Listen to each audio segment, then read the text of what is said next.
What's up, everybody? Welcome to a new video. Guys, today's video is a little bit different. I'm going to talk about my experience and my story way before I started Redbubble. We're talking the very beginning of how I even started in business. And before I get to the story, we got to do some shout outs, all right? So the first shout out goes to Nomo Reparties and RO. I felt really connected to his comment. It was about the video when we talked about the Redbubble, how to get rich, how to make money on Redbubble, and where I talked about hard work. Hard work was the most important thing, and that's really what I live by. At the end of the day, whether you're doing the work manually, you're having a bot do it, all that kind of stuff. It takes one thing, and that's hard work and dedication. And his comment, I told a story within that video where I mentioned when I was working and I was really in the throes of life back when I was in college and struggling in business and things like that. I had a lot of people, kind of, I don't want to say kicking me down, but that's kind of what it was. And really not supportive before the success, and people didn't believe in the success. But finally, when the success came, people said, "Oh yeah, I always believed in you," etc. But his comment just kind of cross-referenced basically my whole video. And I just want to give a shout out to this person. I don't know if it's a girl or a guy, but I think it's a guy based on the way he kind of worded his comment. But shout out to you, Nomo Reparties in RO. Sorry if I pronounced your name wrong. The next comment goes to shout out goes to Marina Diaz. Shout out to you as well. First of all, I just appreciate anybody who buys my course. She mentioned that she bought my course. And I wanted to put her out there, but the video was once again the comment was on that same video where I mentioned, like I said, the hard work that, how it was like, in the beginning. Sometimes you got to really work hard, but you might not see the support in the beginning. But once again, that video was just kind of sharing my story of how things started. And I gave like a real approach as to, how to succeed on Redbubble. 60 designs a day, 1,800 designs a month. That's hard work. But hard work always pays off. And if you just stick to the job for the first month, the first 30 days, you probably have more designs on Redbubble than 90% of the whole entire platform. You're already better than 90% of the platform if you just stick to the job for the first month. 60 designs a day, every day, for 30 days. That's 1,800 designs, and it pays off. And I've made other videos about showing like kind of how to set up the things and things like that, but without the it just goes without saying, you got to work hard. And shout out to Marina Diaz for all the support and the respect. I appreciate it greatly. You guys don't know how much it means to me when somebody buys my course. It really does matter a lot, and I take full pride into the course, and that's why I want to put out the best content there. And the course that she's referring to that she got was the tagging course, the one that refers to the SEO for Google and for Redbubble on your Redbubble listing. So shout out to you, Marine Diaz. I appreciate all the support. Next shout out goes to Medea or Mediha. Sorry for the mispronunciation if I mispronounced. She's always giving me a lot of love on the videos. I appreciate it so much. She also purchased the course, and she said she actually gained profit back. She's selling about 2 extra sales a day. I mean, I don't know how many sales she's getting before, but 2 extra sales a day, that adds up over time. That's an extra like 60 sales a month. So shout out to you. Thank you very, very much. Like I said, I can't explain how appreciative I am that people, enjoy the content, and, I appreciate everybody who's watching. So shout out to you guys.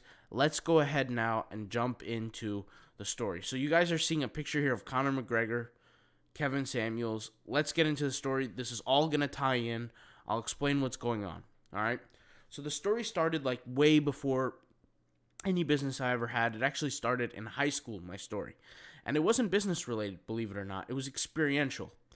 When I was in high school, guys, the last year, and I'm not saying this to have a pity party, to have a crying fest. I'm just being honest and sharing kind of my experience and what really happened. So before college, I was in high school. Senior in high school, my mom passed away from cancer. Mind you, we were dealing with my mom's cancer for about 6 years. And out of those 6 years, I kind of learned like what it was like to be an adult early, and I'll explain. My dad, he got disabled when I was a young child, and my mom, she was like the caretaker of the house. She was the one who was cooking, cleaning, etc. But when my mom got sick and she started doing chemotherapy, she had to, she didn't have the energy to cook and clean anymore and things like that. So as a little kid, as a young kid, I was, 6, 7, 8 years old, I started learning how to cook, how to clean, how to take care of the family, and obviously I didn't do everything. I mean, I had some support here and there, but, the more, as the years went on, as kind of the time went on, I had to sacrifice, childlike things, maybe sports. I remember the whole senior year, I wanted to go to the gym after school. I had to give that up, to take care, my dad, make sure the food was taken care of for the family. My sister, she would come home from school. She didn't cook. She didn't like do all those things. She needed somebody to cook for her. I mean, and that's just how life was. And I guess there was just more pressure on me as a boy in the family. So, and I took it on gracefully. I didn't complain, but it developed my character. At that point, my mom had passed away senior year. And I was just mad. I wasn't mad at a single person. I just had a lot of, I guess you could say, unresolved trauma. I guess the best way I could put it. And there were certain events that happened in my childhood, certain stories that I could go about. But it's really not relevant, to be 100% honest with you. But there were certain things that I had experienced that I guess you could say developed my character. That's why I kind of never really needed to take a self-development course, I'll say, because I felt like I was already self-developed. I had went through tremendous ups and downs in my life way even before I started business. But it was about to get a whole lot worse now that I started business, and I'll explain. So I was in college. It was the first 2 weeks. Mind you, I was still 17 in college. And, my idea was that I don't know what I'm going to do when I turn 18, but I'm going to do something special. That was just my idea. And I didn't think of business at the time. I had really no idea what it was going to be. But I wanted to be something special. I just wanted to be amazing. And I remember specifically when my mom was in the hospital, on her deathbed, basically, she was said to me, and she almost warned me as if she knew. And she said, stay in college. Stay in college. Don't drop out. Stay in college. And at the time, I'm a senior in high school. I'm thinking, what is my mom talking about? Why does she keep going over this topic? Like, obviously, I'm going to stay in college. What else am I going to do?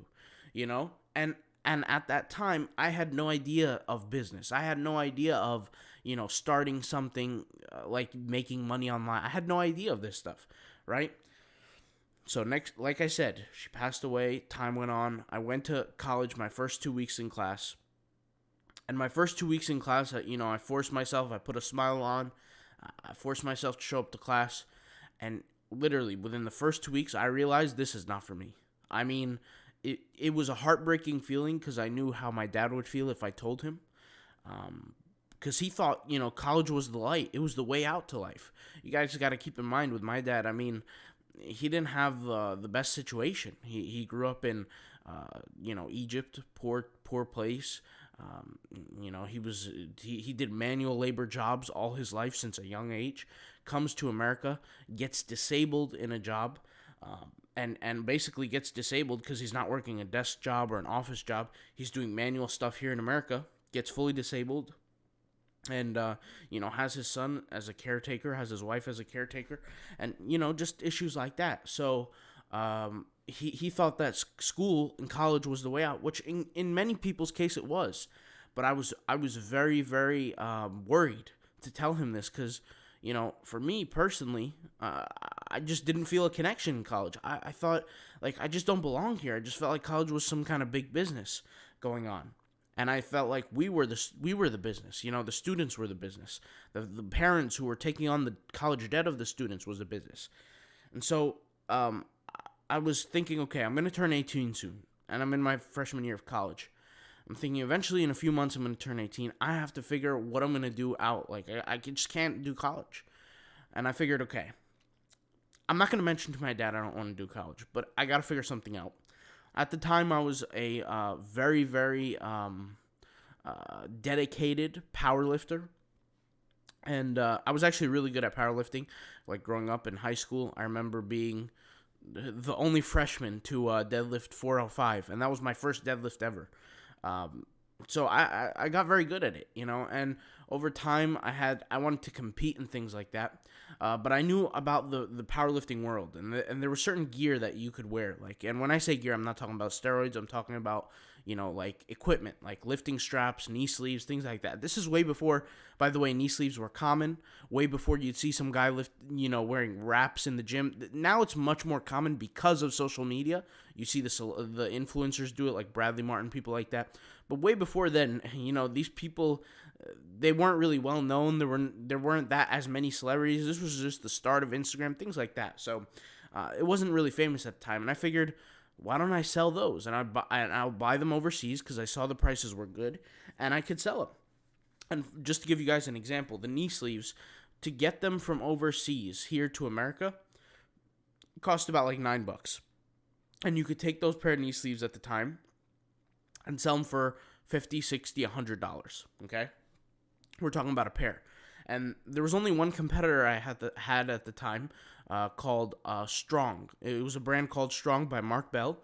Now the brand is still well known. I mean, I could be wrong if people still. I'm not sure if people still buy from there. I'm sure they do. I'm sure they're a multi-million-dollar company. But at the time, they were a much smaller company. They're the only brand I was competing with, at least that I knew of. And they would sell the there was also another brand. Sorry, it was called Ray-Ban. Ray-Ban, that was the brand. Way before Strong. This was way before Strong. Sorry. This was a company called Ray-Ban. Okay?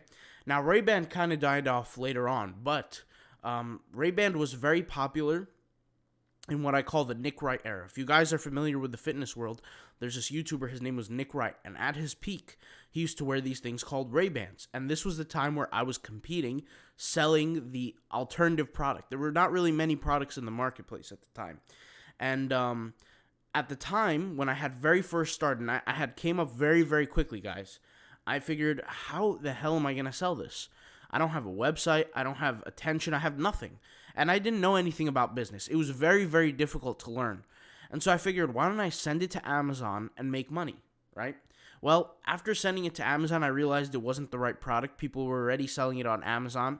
And there was no really name brand, but there were other brands selling on Amazon. It was like off-brands, things that you couldn't really, like names that you couldn't really remember, right? It was just like, something from China off Amazon, right?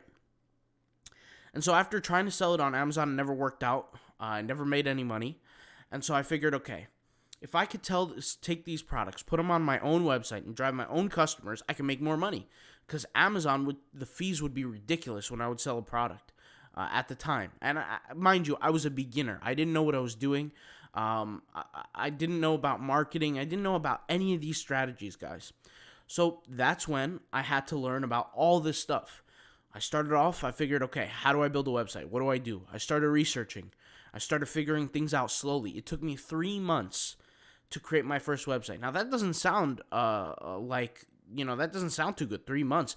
But guys, it was bad because I was working 2 jobs. I was working in a restaurant. The restaurant was called Giovanni's. I remember it like yesterday. It was like a high-end restaurant.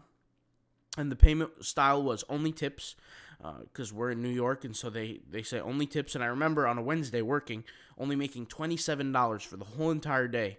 That's a different story for a different time. But the restaurant, and I was working at JCPenney at the same time. There was a JCPenney branch here. And also full-time college student, making sure the grades are okay, and doing the business. So there was a lot.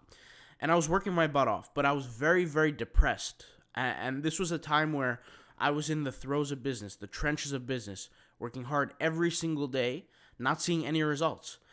And I finally, got these small wins. I finally learned how to build the website. Finally learned how to make the website look good. Finally learned how to do SEO. Now, SEO was honestly, I'm going to keep it real, guys, was my saving grace. Because if it wasn't for SEO, I don't know what I would have done. I'll explain what I mean by SEO. At the time, I wanted to build up now the business. I was starting to do some sales through SEO for the knee sleeves, for the lifting straps, etc., through other kind of platforms using Instagram. And by the way, I'm cutting to the chase, guys. I'm cutting to the chase here because it's a very, very, very long story. but we don't want to be here forever. Okay. At this time, I had figured I could sell clothing. And since it's a fitness brand, I could sell fitness clothing. This was way before the Alphalete era. If you guys know about alphalete.com, I started selling clothing way before Alphalete even existed. Okay? So I bought clothing from overseas, from China. It was fitness clothing. It was like motivational gym clothing. And I started selling it. And it was the style of gym clothing that I was selling was very popular in Europe at the time and the United Kingdom, but it was not popular here in America. When I say popular, I'm talking about the style where you have the pair of sweatpants that's tapered down to the ankles, which is very common in the Alphalete world and the Gymshark world now. It had the the stripe on the side or some kind of adjustment to it where it would have like some kind of color changes or things like that. Or even with the hoodies, you got like this arrow pointing down. Not an arrow, but it was like a pointing down figure from the shoulders to the chest region. So there were these styles that really weren't common in America at the time, but was more common in the UK, more common in Europe, things like that. The more tapered fit. And I started bringing that here to the US. And I started doing SEO for those products, and those products, the conversion rate went through the roof. People were buying those products way more. They were even buying the lifting gear. So I stopped worrying about the lifting gear. I started focusing fully on the clothing. Now, I'm making this sound easy, but it wasn't easy. I was extremely depressed. I went 6 months without a single sale. My first 6 months, I didn't have a single sale, guys. And then finally, I sold my first hoodie. And I tell this story all the time. If you guys are OGs from the channel, you guys know. If you guys are new, I'll tell you guys the story right now. It took me 6 months to get my very first sale. If you guys can imagine, at this point, I had left both of my jobs. And I was working fully on the business because I thought I was making money. And I would be so depressed because I wouldn't make any money, not a single sale for 6 months, literally. And I remember that day, $59 sale after a college class, sitting down at home on my computer, just casually going onto the website, and then in back of the dashboard, $59 sale. I couldn't believe my eyes. I couldn't believe it. Ran down to my dad. I said, "Dad, I got a $59 sale." And he's like, "What? On what?" And I said, "The hoodie." And I still remember the address of where I went to. Went somewhere in New York. I can't remember the rest, but I was just amazed. And from there, the story went on as a freshman to building the business a year and a half later, selling the business, getting acquired by one of my biggest competitors because we were eating up their competition. And I figured I had never seen a check that big. I had to do it.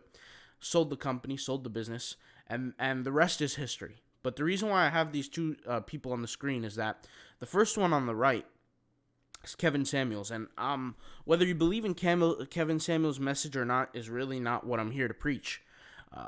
But he says something to the guys of his audience a lot, the men.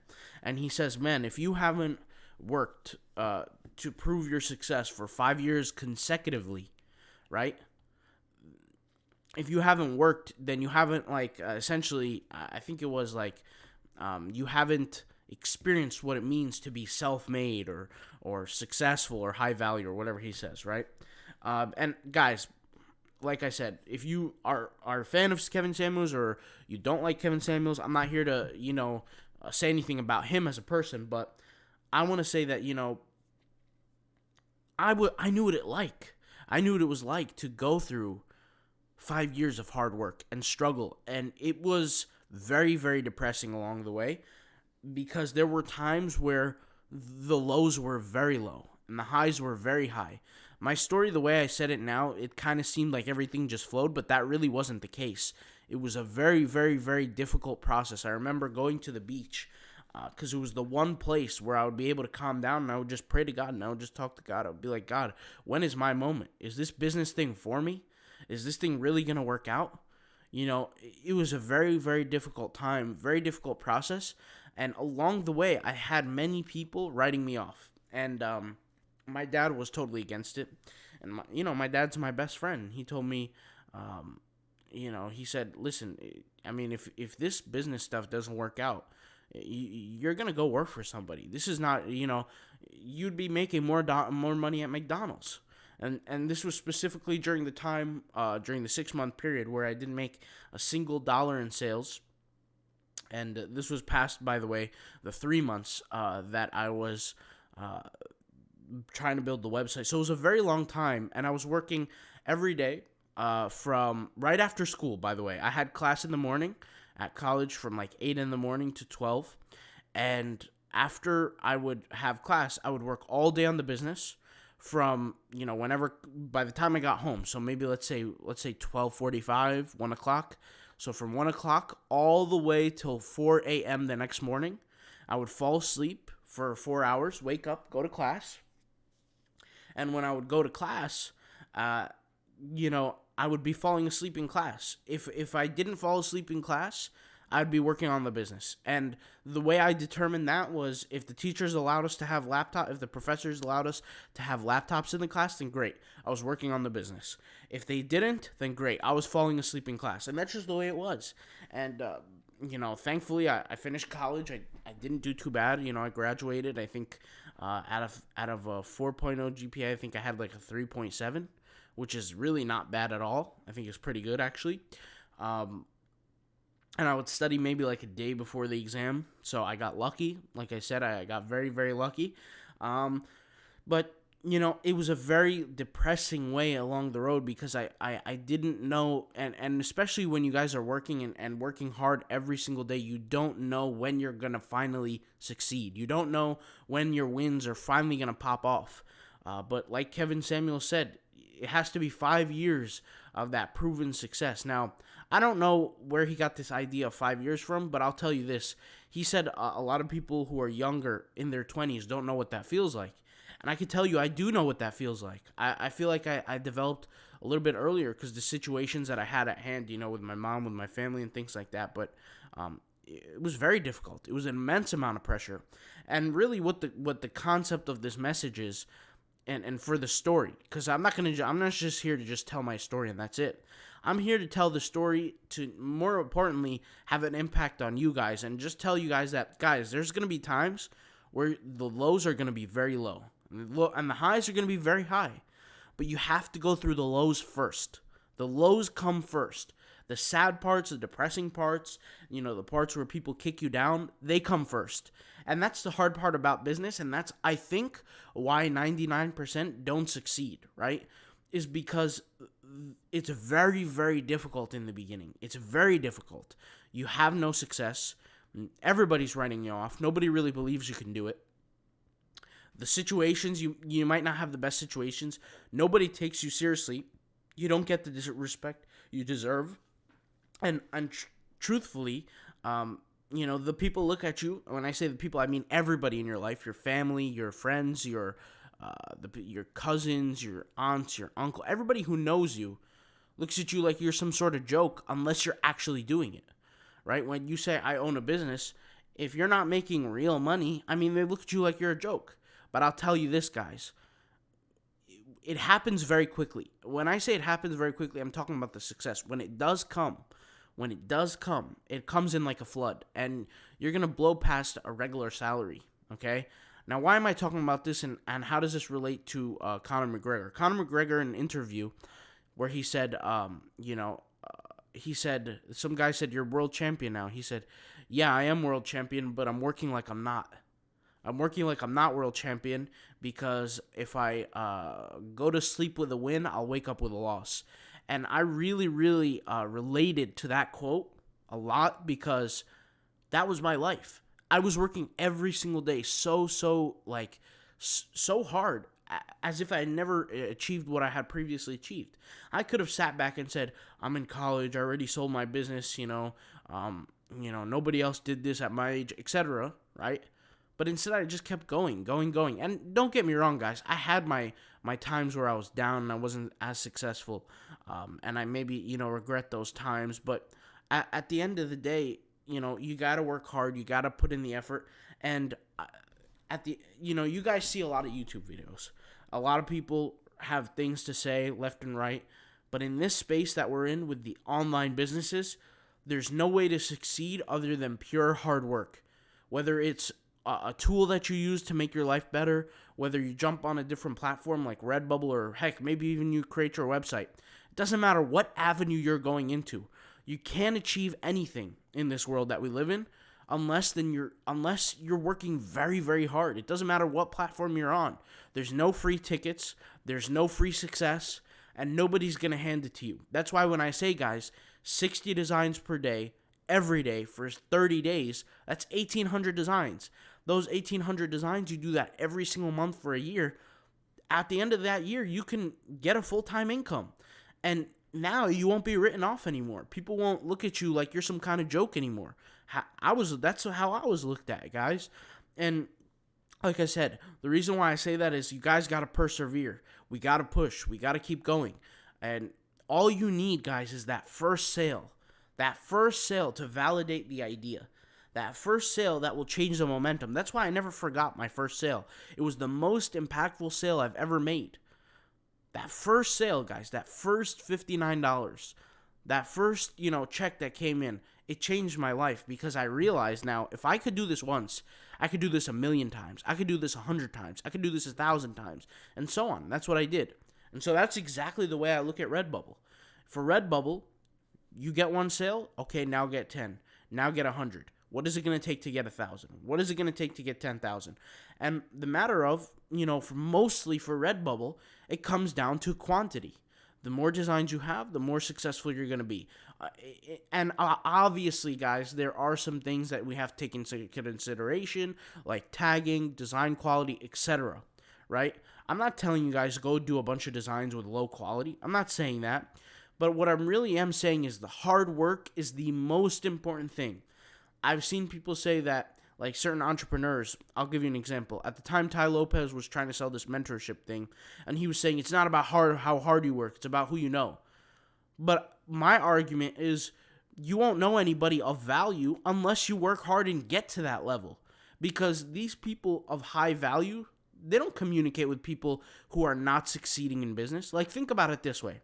When I was at the very low point of my business, when I was, making, let's say, $200 a month, and I was pushing so hard, and I was depressed, and I was basically a loser, because that's what I was in my mind at the time. And you are what you say you are, and I believe that I was not a winner at life, right? Do you think I would even have the confidence to go up and talk to somebody who was so successful? I wouldn't. I wouldn't be able to do it. And frankly, I don't think those people would even want to talk to me as a guy who can't contribute anything. And that's one of the other things, is that as somebody who wants to succeed in life, you have to be able to contribute to other people to get something back, right? Like, the only reason why, for example, Conor McGregor has a ton of fans and people buy his tickets to his fights is because he's contributed so much to people's lives, whether it be inspiration, whether it be entertainment, whatever the case may be. So I just didn't believe that I had anything to contribute.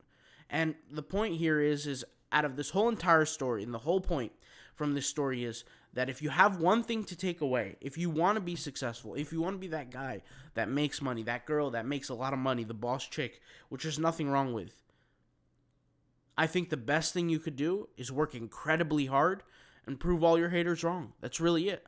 Because there's no other way. And guys, the people who start off as your haters, they're going to be ending up supporting you later down the road. And they're going to say they always supported you. And that's fine.